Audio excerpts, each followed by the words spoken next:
Welcome to Coffee with Catholic Workers, a podcast made by and for Catholic workers. I'm Theo, and I am not joined today by my normal co-host Lydia. Regular listeners know we've been on a break for a little while, and while we hope to be back to our regular schedule soon, we've just been super busy doing the works of mercy and other Catholic worker stuff. In the meantime, our sound engineer Chris and I put together a few mini episodes made up of interviews I did with some of the European Catholic workers I visited this past summer. You can find more about their houses and similar interviews with Catholic workers from my travels at catholicworkertheo.blogspot.com. Keep an eye out for new episodes of Coffee with Catholic Workers coming soon. But until then, enjoy this interview with Elisabeth and Josh from the Mustard Seed Catholic Worker in Luleå, Sweden.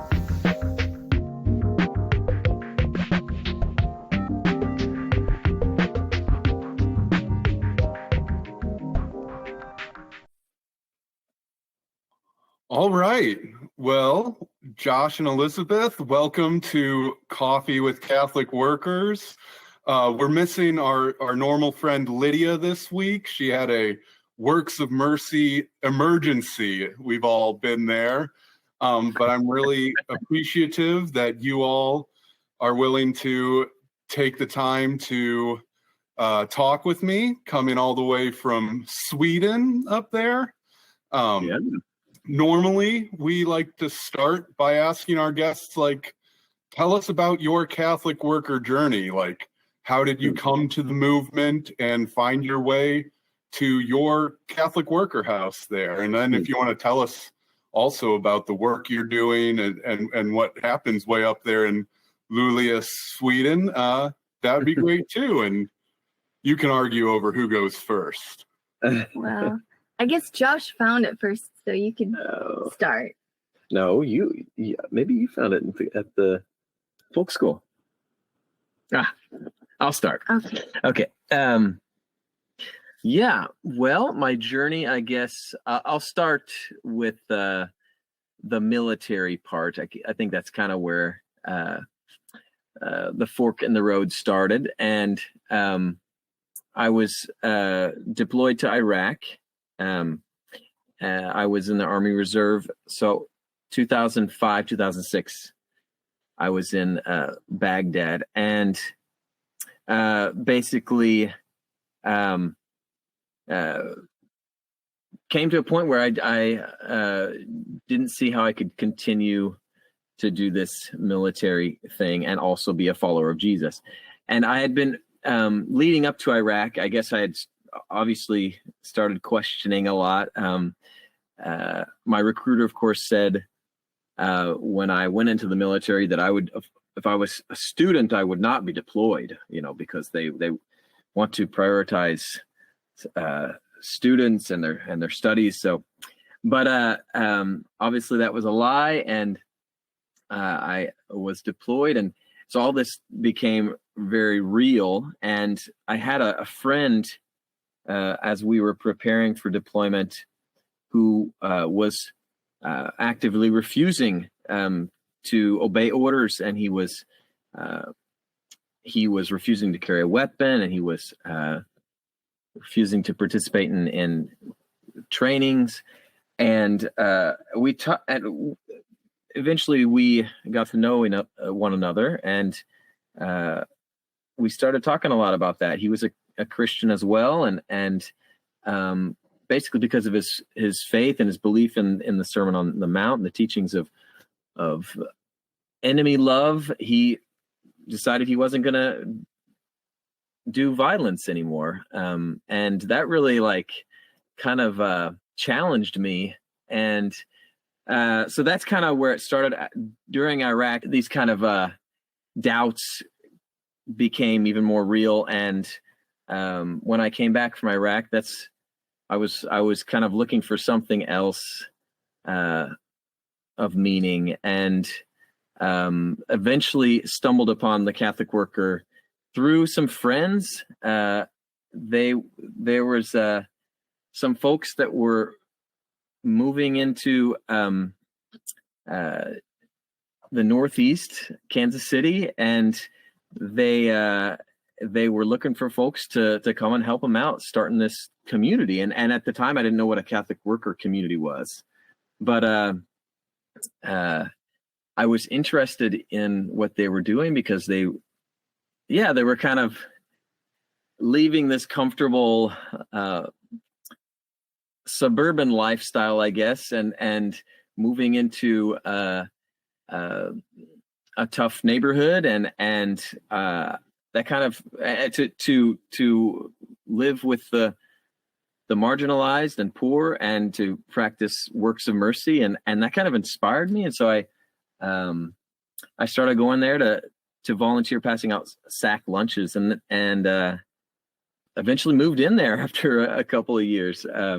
Moved into the community and spent 4 years there. That was at Cherith Brook, a Catholic worker in Kansas City. That's also kind of that connection with the Catholic worker really like helped me take further concrete steps to remove myself from the military and apply for conscience objector status, and was eventually discharged. And I think that really put my life on a completely different trajectory, and that's where I met Elisabeth.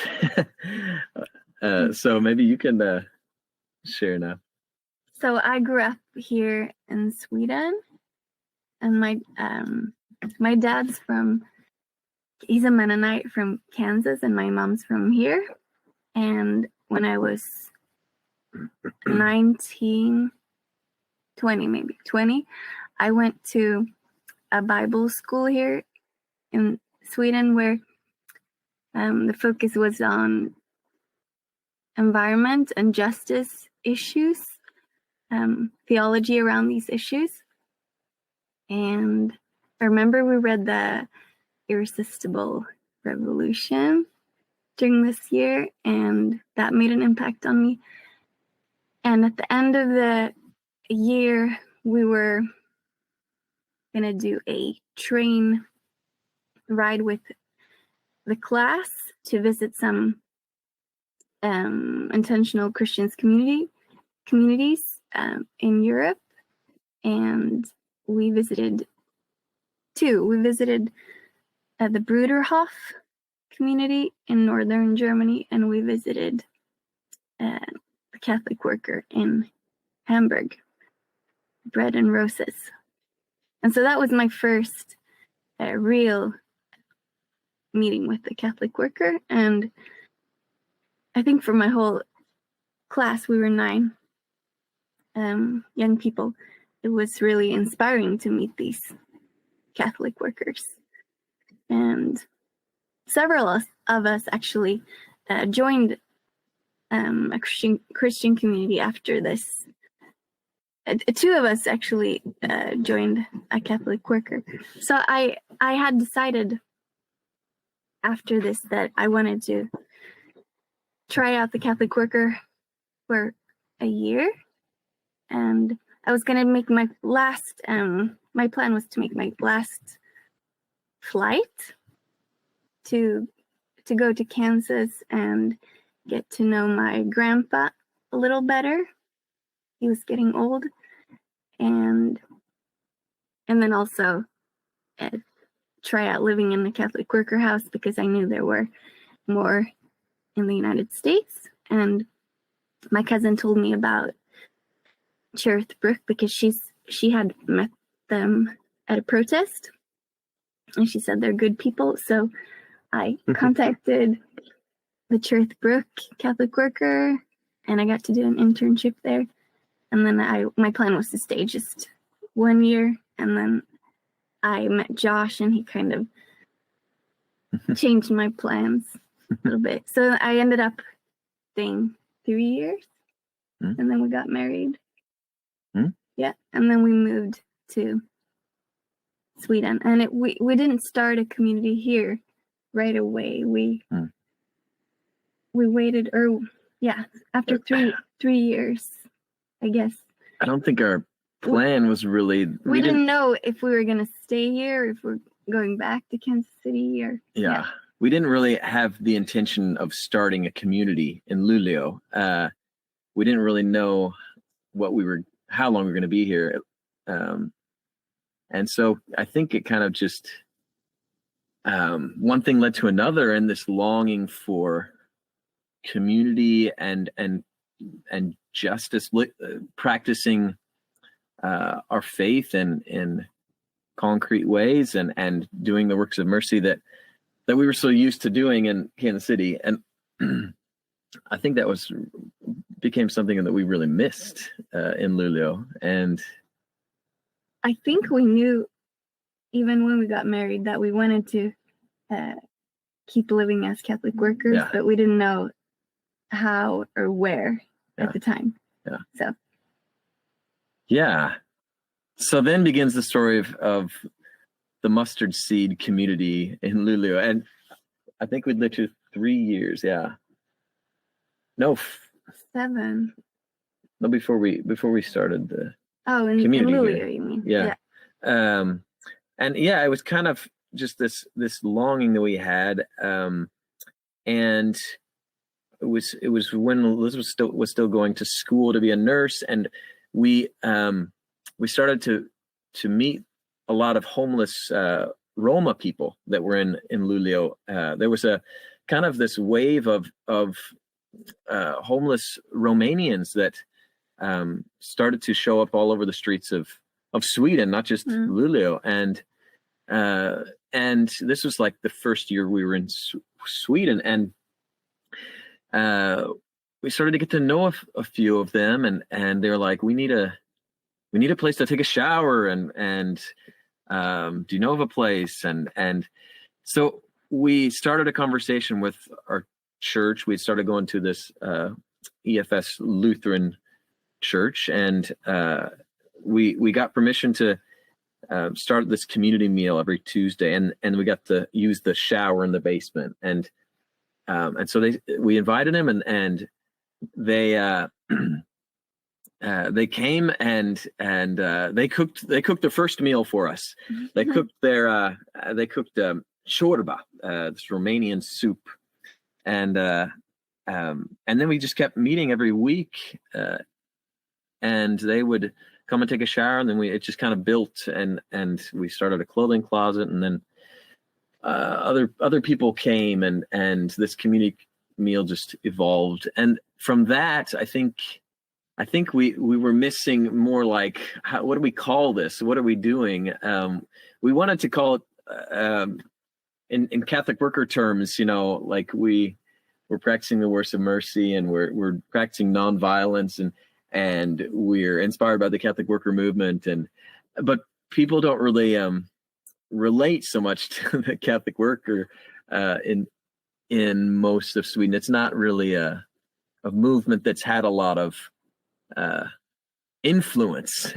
It has, but so it was kind of hard to of course we would just explain like we're doing what Jesus has called us to do as his followers, is loving our enemies and showing hospitality for the poor and that sort of thing. And Sweden is very known for its individual lifestyle culture. So it's been said that Sweden has the most single households in the whole world. So a person living alone in a household, and this is like something that is very present just in the way people, I think, live, is that it's hard to find community, and we were really longing for that, and felt like it was something that we're called to as followers of Jesus too. And our church had this camp, or has this camp just outside the city, where this empty building most of the year, and we just saw the possibilities of starting community there.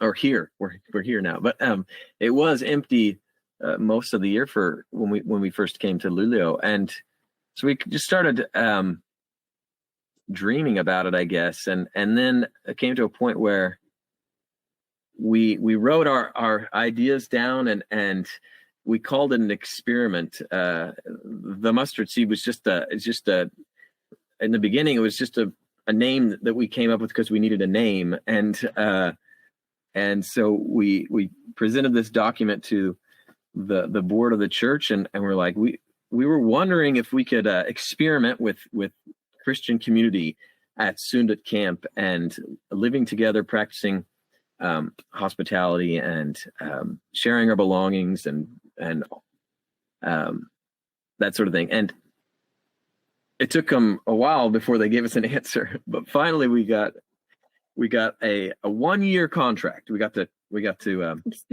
experiment, and we moved in here with 2 other ladies and in their 60s, and that was interesting. Anyway, it's evolved. We've lived here for 7 years now, and there's been various people that we've shared this space with. At the most, we've been 12 people, and we've had from the beginning. We've always tried to have do Christ room hospitality. So we've had at least 1 or 2 refugees or asylum seekers living with us, and then we have a big. It's kind of like it's an old farm, so there's a big garden space. So we try to live simply and take care of the land here and raise organic vegetables. And we have a flock of chickens, and we have some bees, and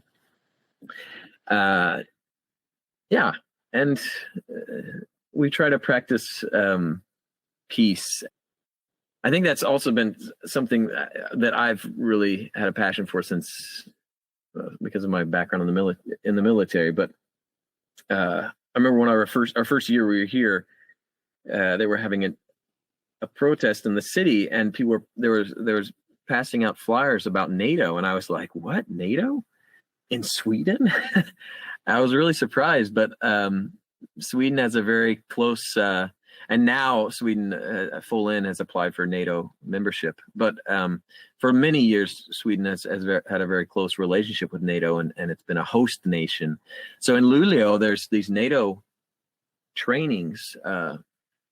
Every other year, they have a big NATO training. They invite NATO countries to come and train. And so we've tried to be active in resisting that and protesting. And so this year there was they call it the Arctic Challenge exercise. And so we've started this Christian peace group in Luleå, and we decided this year we would organize an alternative training, which we called the Arctic Peace Challenge, and had different exercises training for peace instead of war. So we had potatoes for peace. We planted our potatoes for peace, for example, and we had a vigil at the base as well. And you were there for that, Theo. You were there for all of this. Yeah. Arctic Peace Challenge. You helped us plant the potatoes, I remember. We're very thankful. I was there. Yeah, it was great.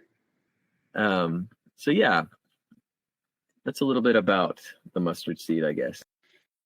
Yeah, I'm curious. I think Josh touched on this a little bit when he was talking a minute ago, but I'd love to hear Elisabeth's thoughts specifically, and if Josh has more to say about, like, how do you think the Catholic worker translates to Sweden, generally, having experienced it a little bit both in the U.S. and there? Do you think people get it? Maybe people in the U.S. don't really get it, so it's the same there too.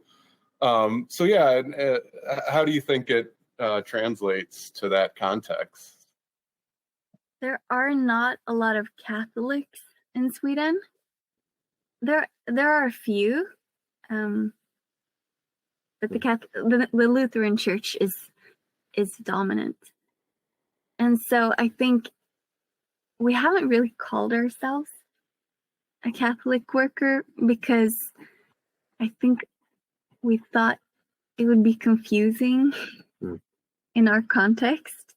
But I think there are Catholic workers even in our church, even though they don't know it. Yeah. Yeah, and we've tried to educate, to indoctrinate as well. We had a roundtable just this last week. Tell them about the Dutch invasion that we had. Yeah, we were blessed by a Dutch invasion, Yeah. a Dutch delegation of 3 families that came for 2 weeks, or some of them stayed for 2 weeks. Some of them were here for 4 days, and they led a roundtable here in our community about the Catholic worker. That was really fun and interesting for people, I think, to hear more about the background and different examples of what it could look like. But I don't know. I think in each place, a Catholic worker house looks a little different. And this is not the Northeast. In Kansas City, it's the north part of Sweden, and the issues we deal with are a little different, but I think there are always injustices in every place. Just have to maybe look harder in a place like Luleå before you can see it. Maybe on the surface it looks like there aren't a lot of homeless people, or we have a pretty good system set up, but actually if you're not part of the system for some reason, like if you're undocumented, the system isn't very good. As long as you're part of the privileged part of society, it's pretty good system set up with free healthcare and free education and paid parental leave, and if you lose your job or get sick, there's a better safety net for it, I guess, built in to society, so you can still live a pretty independent life most of the time. It's gotten less good the last years, like more difficult for people that need it's gotten much harsher, and now the government, we have a right-wing government in Sweden now, and they're trying to change laws about how teachers and healthcare workers have to report if they meet an undocumented person. They want us to call the police on them. Yeah, but you're a part of Doctors of the World Clinic, which we also have in our church, and that's a pretty cool thing. Yeah, so it's for people that don't have access to the public health care, and actually the only people that by law don't is undocumented people do still technically have the right to go to the hospital if they need it, and it should be free of charge. But a lot of people that are undocumented are afraid to do that because of the new government that have made threats that they want to make it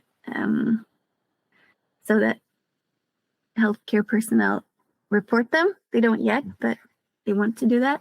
But they've scared people. So those people do show up at the church on Tuesdays to meet one of our doctors there. It's the same time as the community meal. But it was made for the European Union. The Roma people. The homeless European Union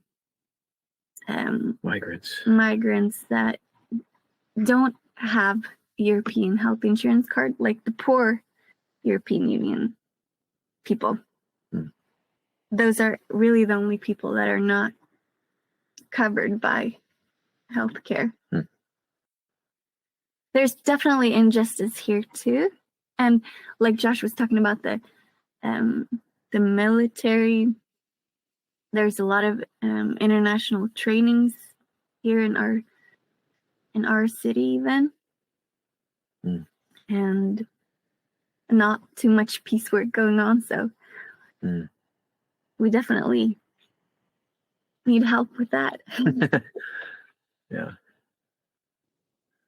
Yeah, most folks, have never heard of Luleå, Sweden. The other European Catholic workers, they've heard of London and Amsterdam and stuff like that. Like, what is the town like, kind of? Where is it? What is life like at a Catholic worker in Luleå? We live like a 25-minute bike ride from downtown Luleå. So this is considered countryside, kind of. Where, we can grow food and our neighbors have horses and stuff. But it's not that big of a city. So pretty soon you'll come into the city area. And it's an industry city. It's a steel city. So there's a big. Luleå is famous for its steel mill, and it ships steel all around the world. And it's also a university town. So it's an ice hockey town and a basketball town. Yeah, and it's also an Air Force town. So actually, I think a lot of people are pretty supportive of the Air Force, and it has its route right over our garden. So when you're outside planting potatoes, it's all of a sudden you can't talk anymore because it just the Air Force is training. Especially when you were here, they did more intensely, but even on a normal day. And it's the main town or city of the region. So, I mean, the north of Sweden is more rural than southern Sweden. So it's pretty densely populated area. So this is where sparsely. Sparsely. You mean in Luleå, densely? Oh, no, I mean what you said. Okay. the region of Norrbotten, which is where we live. And that's actually one. So Sweden is also famous for its logging. And that's one of the really tragedies of the northern part of Sweden is the logging industry, which really has destroyed almost all of the old growth forests, and they claim to have a very green approach, but this is the state owns most of the forest, and there's a lot of clear cuttings going on. So, the north of Sweden is kind of like seen as a resource for the government, the empire. They use the rivers here to make hydroelectric power, and they use the forests to make paper and export. Yeah, and I think also the indigenous and the mines. Yeah, and the indigenous people have had their land taken from them for generations and generations, and still like more mines. They want to expand mining and open new mines, and it's nearly impossible for the native people to live on the land anymore. And especially the reindeer herders, which cannot herd their reindeer anymore because there's not routes for them to travel through the clear cut forests, through the mining areas, through the dammed rivers. So it's just like more and more obstacles. Yeah. That's kind of negative, but yeah. Sorry, it's the truth. You mentioned it's a bit of an Air Force town. What kind of response do you get to your anti-NATO peace building up there? Good question. Since it's sensitive. Yeah, I was gonna say, since the war in Ukraine started, I think people have been more positive to NATO, and we're pretty close to Russia.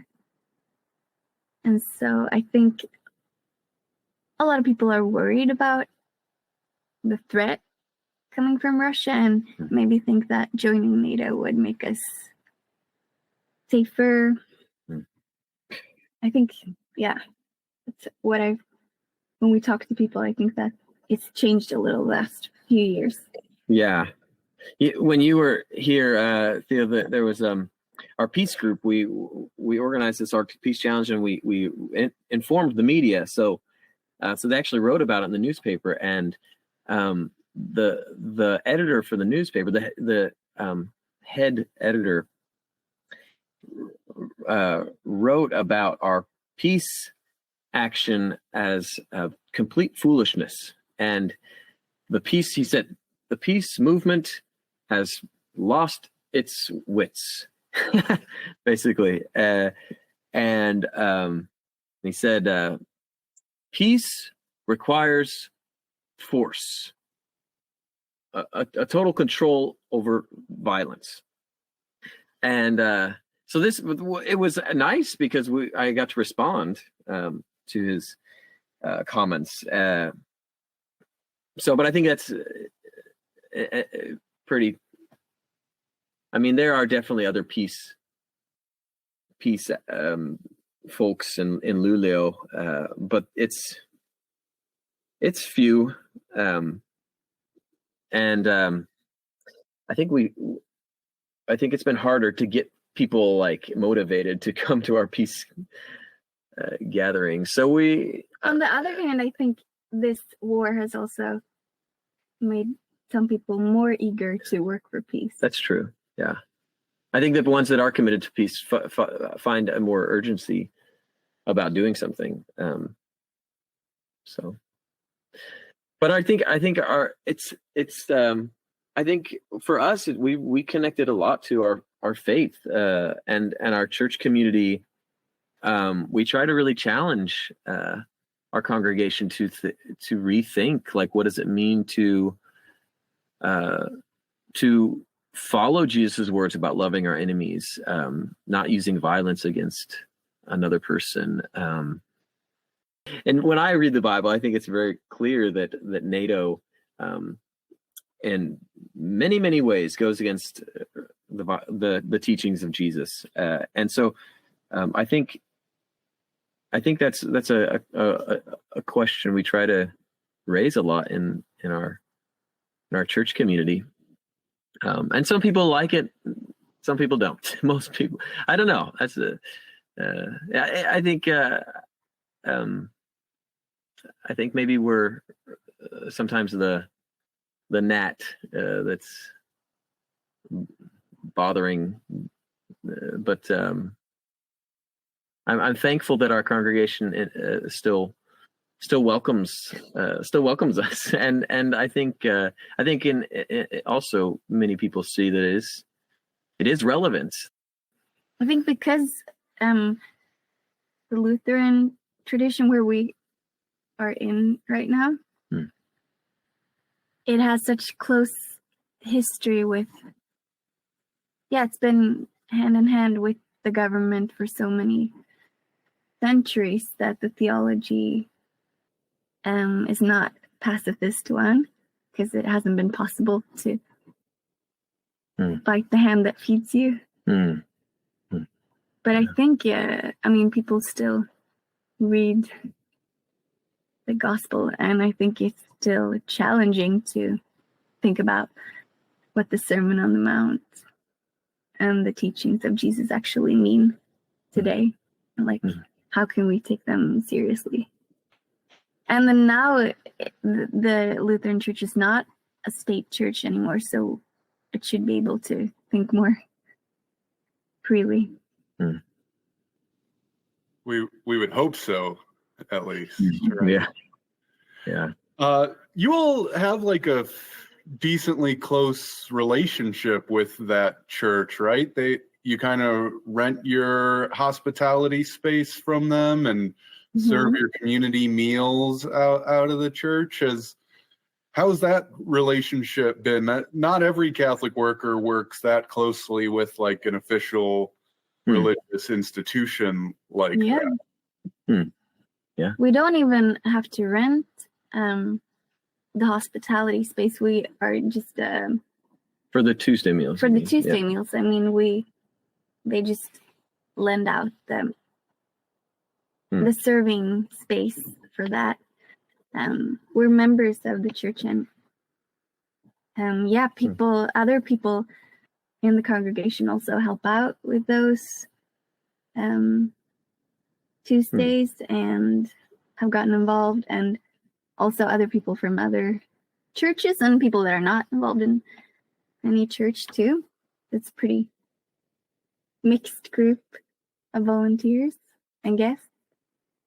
And then we also, the community space where we live, that's where, it's also church that owns this building where we rent, and they've let us garden and do hospitality here. But of course we don't own it, so we do have to ask for permission if we're gonna offer more hospitality or need more rooms to rent or we have an allotted space that is the community space, which we can use for hospitality how we choose. But then if there's if we need to expand or rent space, more, we don't own the property, so but I think, and this it's challenging in some aspects, and in other ways it's been a huge support, and I think also we can be that prophetic voice for Christianity in Luleå, and what it means to live as a follower of Jesus. I think for us to stay here in Luleå, it was necessary for us to have a relationship with or be a part of a church community, and so it was very natural for us to become a part of this congregation. But as a Catholic worker house, we don't expect that people that come to be a part of the mustard seed community, that they have to be a Lutheran or they have to be a part of our church or whatever. We want to be an ecumenical community, so anyone's welcome to participate, even if you're not a member of our church. In the summertime, there's more that happens on this church camp. So there's camps for kids, and there's services and other gatherings. So then more people are in movement here at the farm or at the camp. And we can access the chapel for our normal weekly prayer rhythm. And sometimes, other people join, especially during the summer. And I think that the church has also appreciated that there is a prayer rhythm at the camp that is open for people to join. And it's been great for us to have a chapel to use. So I think like you were saying, Elizabeth, there's people in our congregation that are maybe Catholic workers and don't yet know it. And having don't call themselves that. Yeah, and having a space to practice the works of mercy. I think I would like to think that we've helped people in our church see the gospel in a new way, practicing the works of mercy on a regular basis, so our faith becomes a part of like our bodies of what we do, how we live in this world, not just something that we theorize or think about or believe in on Sundays. And I think our congregation has been thankful for that, challenged, but maybe hopefully in a good way. Yeah. Awesome. Well, we've gone about 45 minutes, which is usually like our goal. But if you had any last thoughts about the Catholic worker or life there at the mustard seed or anything, now's your chance. Well, I was just thinking, we didn't say much about our kids. We have a daughter who's 5.5 and a son that's 3.5. And we also had a family that lived with us for a year with 2 kids the same age. And so our community for the last 2 years has been very much last 5.5 years, maybe. Yeah, 5. Sorry, I was thinking about the other family. Yeah, 5. Okay, the last 5.5 years has been very influenced by our that we have children living in the community, and that's been it's wonderful with all the activity, but it obviously changes how the community is shaped and maybe there's what more playing here than in most communities. There's a lot of playing, not a lot of like contemplation or stillness until after the kids have gone to sleep. But yeah, I was just thinking, and I think it's really great that our kids are growing up in community. I'm thankful for that. And when they visited their grandparents in Kansas, they said, "Where are the other people in this house? Why are they just living 2 people in this house?" Yeah. So, what's normal? Yeah, we're kind of in a little bit of a transition now. We are open to people that might be interested in putting down roots in Luleå in the Catholic Worker here at the Mustard Seed. So. Great. Well, hopefully you get a whole flock of great Catholic workers coming your way, thanks to... Yeah, and you can take the train all the way to Luleå. Maybe not from the States, but definitely within Europe. You didn't take the train from Kansas City when you moved there? We took the freight ship actually when we moved here.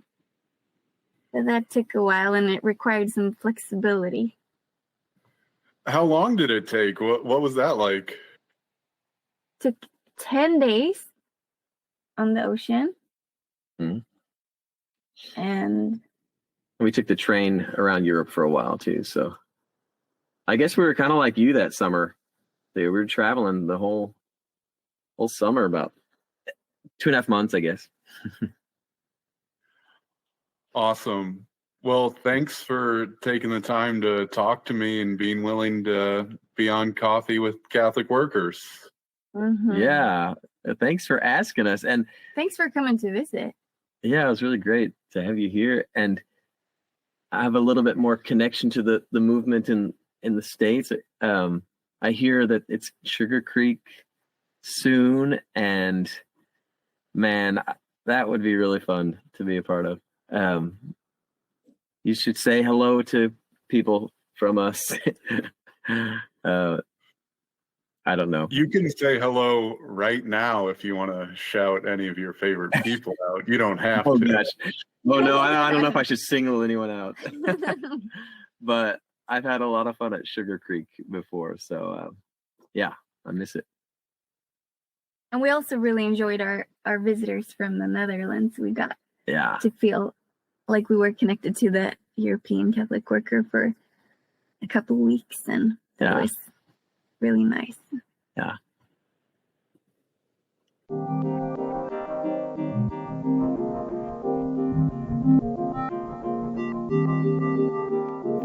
That wraps up another episode of Coffee with Catholic Workers.